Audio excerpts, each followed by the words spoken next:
A moderate magnitude 4.4 earthquake hit 8 kilometers SE of Comapa, Guatemala, in the evening of Tuesday, August 5, 2025 at 8:32 p.m. local time. America, Guatemala GMT-6. The depth of the quake could not be determined, but is assumed to be shallow. The quake was reported felt by some people near the epicenter. First to report, INETER after 16 minutes. The earthquake occurred 7 days after a magnitude 4.4 earthquake had hit on Tuesday, July 29, 2025, at 8:09 p.m. local time.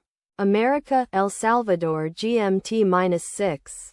In 5 kilometers, 3.1 miles, distance to the southeast. Data source from Volcano Discovery.